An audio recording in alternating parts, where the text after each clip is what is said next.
Bien, vamos a analizar entonces ahora el proceso de determinación de oficio. Yo después en la parte de textos le voy a marcar bien la parte de la ley donde habla del proceso de determinación de oficios.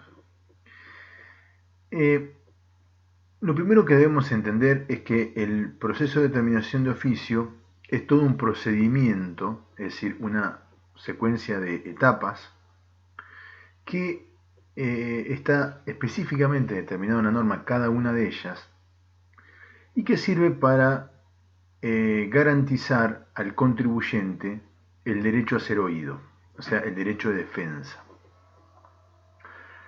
Pero, ¿cómo comienza cómo se llega al proceso de determinación de oficio? Primeramente, la Administración Federal de Ingresos Públicos tiene dentro de sus potestades la potestad de fiscalizar. Entonces, puede ser que obtenga información de un contribuyente, como para plantear un ejemplo, y empiece a reunir información de ese contribuyente. Vamos a suponer que sea una consignataria de Hacienda. Puede ser que la Administración Federal de Ingresos Públicos comience a analizar una consignataria de Hacienda a partir de los datos de otra consignataria de Hacienda, donde ven que en la misma región o en la misma localidad donde actúa esta, hay otras que venden más, menos o igual. Por supuesto que les va a llamar la atención si es una consignataria que vende mucho menos que el promedio de sus competidoras. Ahora, hasta ahí son indicios, son parámetros, nada más.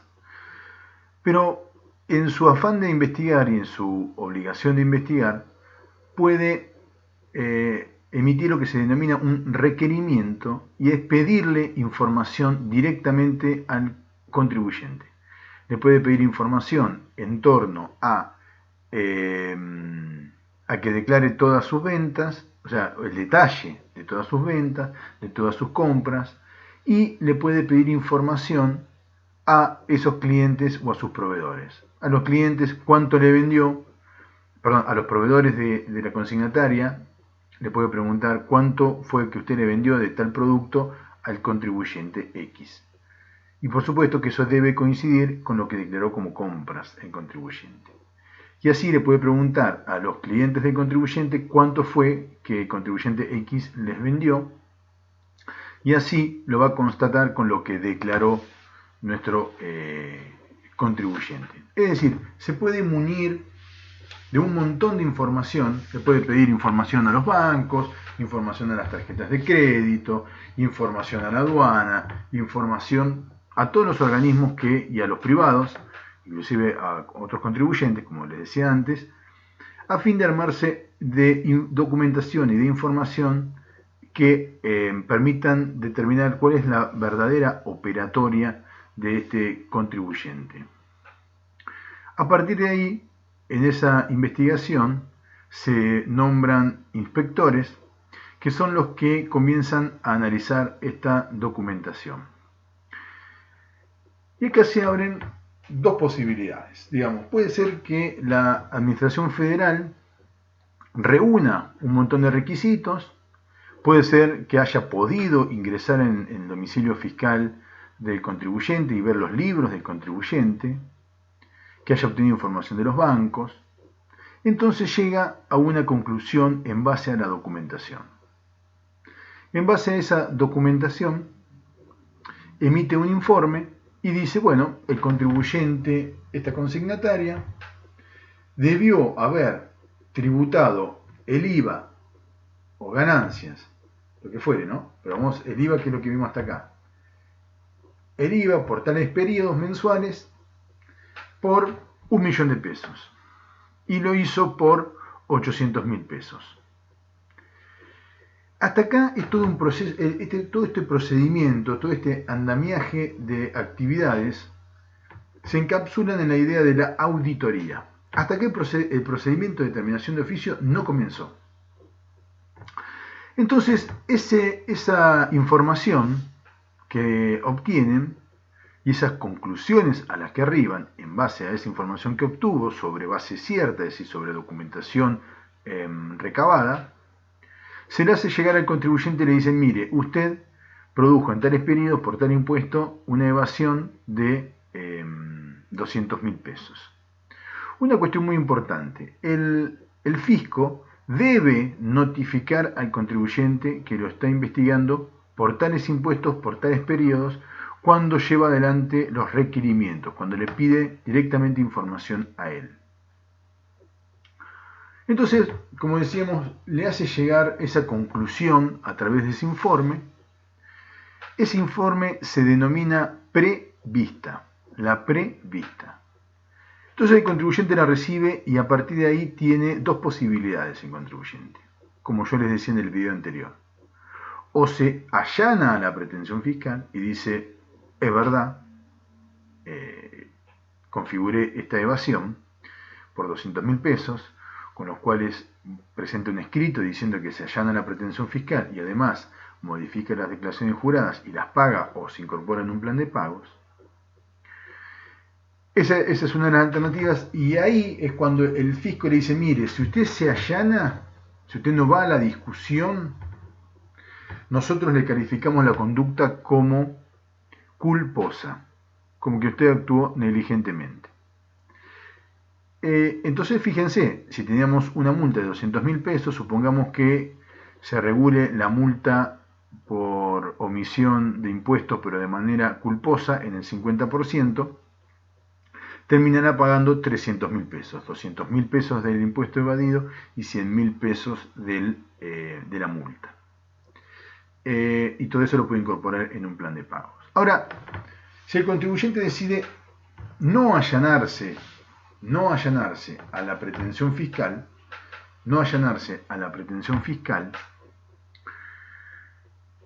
hasta ahí toda esa información, toda esa información que termina en la prevista que tiene el fisco, no tiene fuerza definitoria. ¿Por qué no tiene fuerza definitoria? Porque si el contribuyente no se allana, es decir, no ejerce una suerte de confesión, y hay que ir a la discusión, esa discusión es la que permite el derecho de defensa. Por lo tanto, nada puede ser firme si antes no se escuchó al presunto evasor. Entonces ahí sí ya desaparece la prevista y esa prevista alimenta lo que se denomina la vista. La vista ya es el instrumento a partir del cual se inicia este procedimiento de determinación de oficio. Yo les había dicho en otros videos que este proceso de determinación de oficio es similar a una demanda en el Poder Judicial. Es decir, está la demanda, hay un plazo para la contestación de la demanda. Acá está la vista, hay un plazo para que el contribuyente conteste la vista. En ambos casos, tanto en la vista como en la contestación de la vista, las partes deben ofrecer las pruebas. El fisco ya la reunió antes de que se inicie la determinación de oficio en lo que dijimos que era la auditoría preliminar. En cambio el contribuyente va a tener que presentar las pruebas que hagan a sus dichos. Es decir, si el contribuyente no acepta la prevista, quiere decir que no está de acuerdo con las conclusiones a las que arribó el fisco. Entonces, cuando aparece la vista, que mantiene los términos de la prevista, y él niega todo eso, debe aportar las pruebas que acompañen sus dichos. Hay un principio fundamental en materia procesal que dice lo siguiente: quien afirma algo, quien asegura algo, quien asevera algo, debe probarlo, si no, cae en saco roto. Entonces, el fisco acompaña la vista con toda la documentación de la auditoría preliminar y el contribuyente va a acompañar sus dichos con la documentación que hagan sostener sus dichos.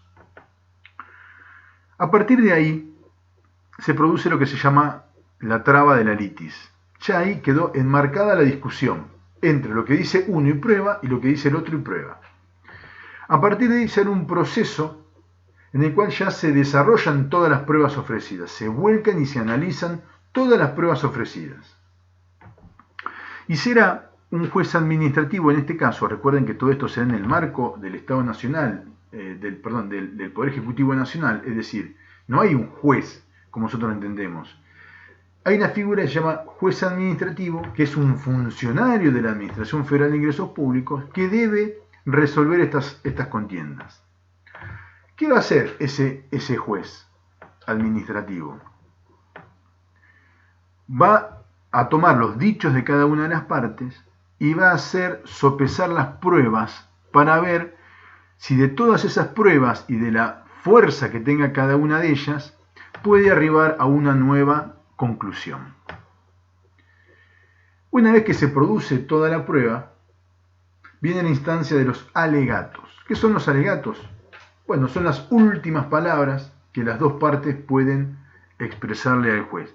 Se habían podido expresar, recuerden, en la vista y en la constatación de la vista. Después, solamente se produce la prueba ofrecida en la vista y en la constatación de la vista. Pero los alegatos pueden ellos volver a argumentar en torno a lo que ya ofrecieron como prueba. No pueden agregar nuevas cuestiones. Ya está, lo que se trabó la litis, se trabó la litis. Y el juez administrativo resuelve. Emite lo que se llama una resolución definitiva, que vendría a ser una suerte de sentencia judicial.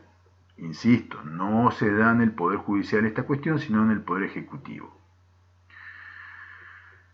Una vez que el juez llega a la resolución definitiva, no solamente va a llegar a una conclusión en torno a la presunta evasión, sino también va a calificar la conducta del contribuyente. Va a decir si actuó de manera culposa o de manera dolosa. Recuerden que el contribuyente ya había tenido la oportunidad en la prevista que si se allanaba se le aplicaba, por marco normativo vigente, la calificación de culposo. Ahora se abre una instancia de que va a ser el juez administrativo quien va a decidir la calificación de la conducta. Entonces el juez administrativo emite la resolución definitiva y se la notifica, por supuesto, al contribuyente.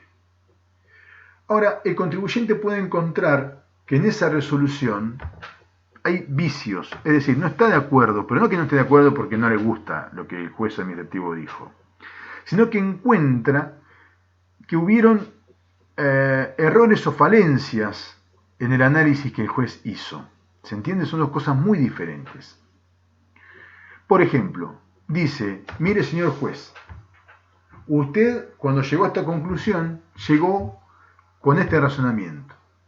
Usted vio esta prueba que yo ofrecí, usted vio la prueba que ofreció la AFIP y concluyó esta situación. Ahora, usted podría haber concluido esta otra. ¿Por qué no concluyó de esta manera? ¿Por qué usted no tuvo en cuenta esta prueba y sí tuvo en cuenta esta otra? ¿Se entiende? Porque hay una cuestión fundamental, siempre para garantizar el derecho de defensa, que es el más sagrado de los derechos que tiene un defendido. Que es que esa resolución definitiva debe ser motivada. ¿Qué significa motivada? Que el juez administrativo debe explicar detalladamente cómo se configuró él y por qué se configuró él la sentencia que dictó. Entonces él va a decir, analicé esta documentación, analicé esta otra documentación, analicé esta otra prueba, analicé este testimonio, y de ahí concluí que tal cosa. Pero para llegar ahí, debe decir que esta prueba fue más contundente que esta otra prueba. ¿Se entiende? Debe motivar, debe expresar todo su razonamiento en una sentencia, en esta resolución definitiva. Por eso se dice que tiene que ser motivada. Y el contribuyente, al leer la resolución definitiva, puede encontrar que o hubo un error, o hubo impericia del propio juez, o el propio juez no tuvo en cuenta tal cosa, o le dio una importancia que el contribuyente cree que no tiene, alguna prueba. Es decir, el contribuyente no está de acuerdo, pero no porque no le gustó la sentencia, sino porque encuentra que con las pruebas ofrecidas por las dos partes se podría haber concluido otra cosa y el juez administrativo no lo tuvo en cuenta. Entonces, claro, ¿qué pasa en esta situación? El contribuyente dice, bueno, macanudo, yo me defiendo, presento las pruebas, me garantiza el derecho de defensa, pero al final todo lo que yo digo no es tenido en cuenta.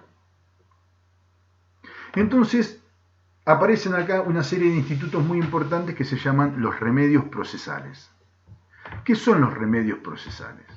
Son posibilidades que tiene este contribuyente de que se revise esa sentencia, la lógica de esa sentencia, la interpretación del mecanismo de la sana crítica del juez administrativo. Y ahí aparecen dos tipos de remedios procesales. El de reconsideración, así se llama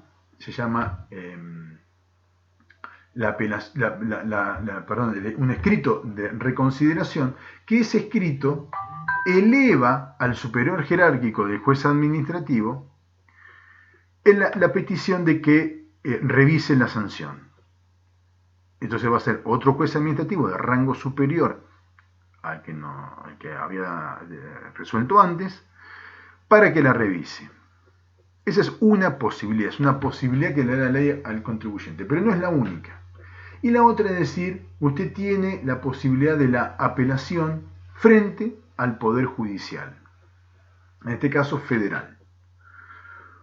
Ustedes recuerden que toda resolución definitiva que se emane en la República Argentina, en primera instancia, o por algún órgano que no sea jurisdiccional, es susceptible de ser revisada por el Poder Judicial, porque es en definitiva quien garantiza la imparcialidad como institución.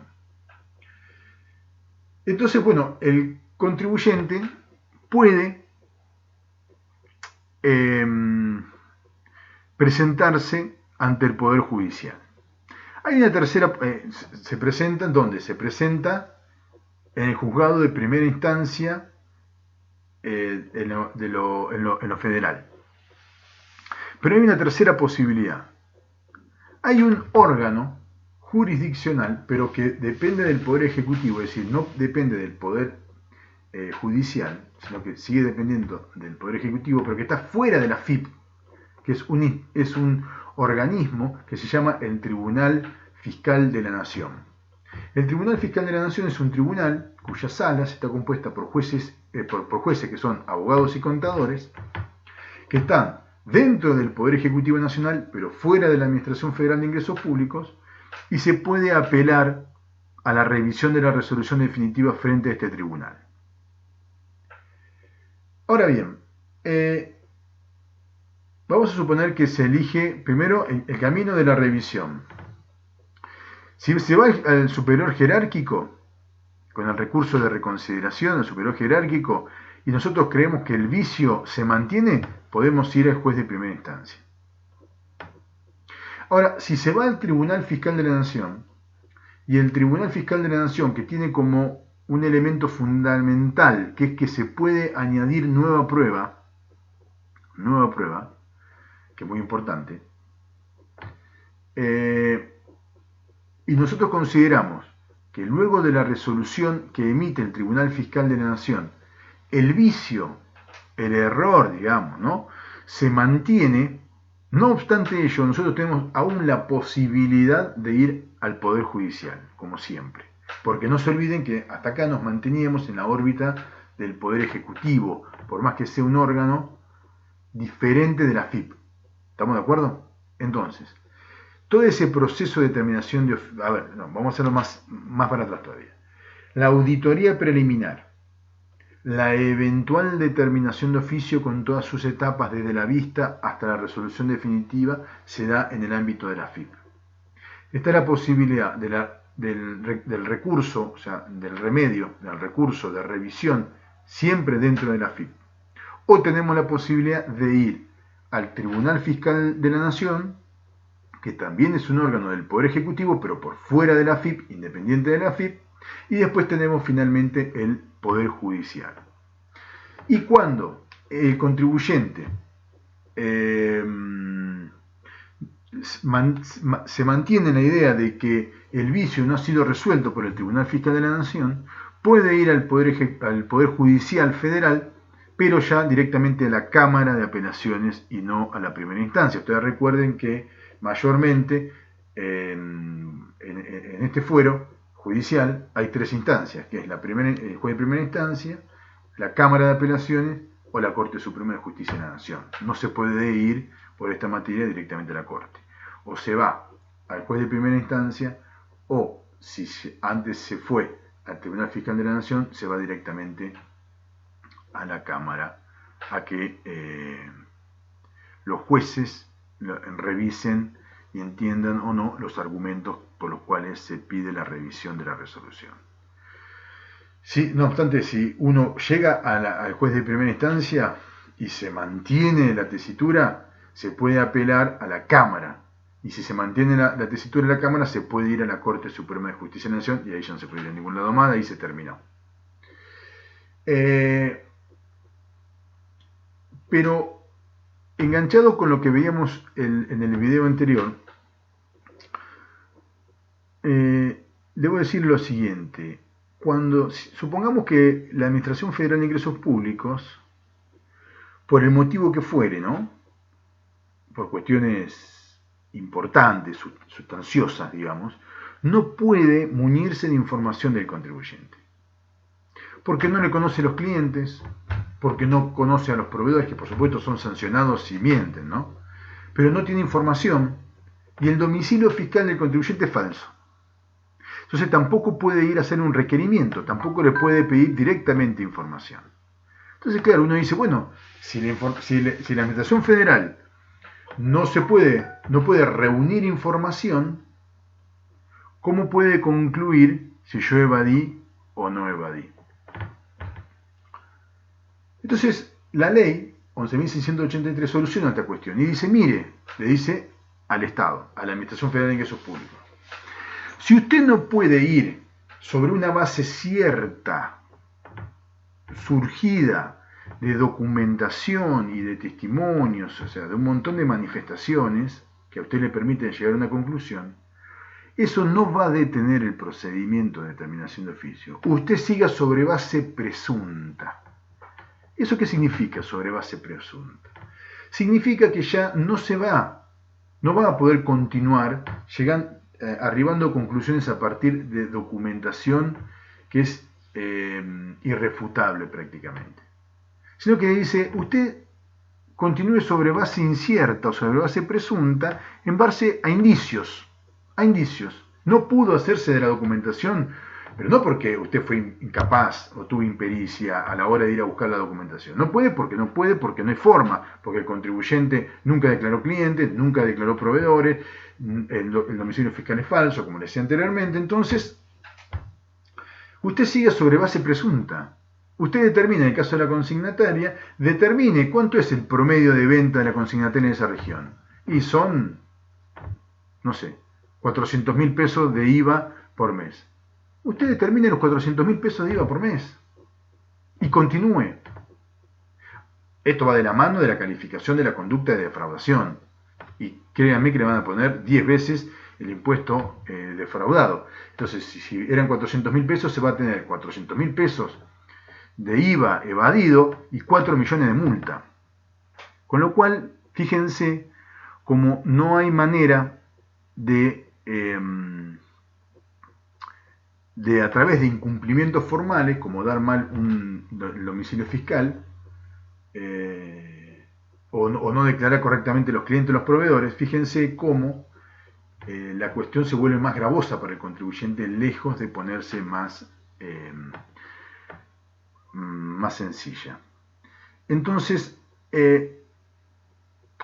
acá hemos avanzado bastante. De hecho, hemos concluido, digamos, el tema de lo que es la determinación de oficio. Fíjense que en el video anterior nosotros vimos todo lo que es el régimen sancionatorio. Ahora y las obligaciones formales y las materiales, que ya las veníamos viendo. Ahora vimos en detalle la determinación de oficio. Me falta simplemente, que lo voy a hacer en el video anterior para que no sea tan extenso, hablarle de lo que es las presunciones siempre en el marco de la ley 11.683.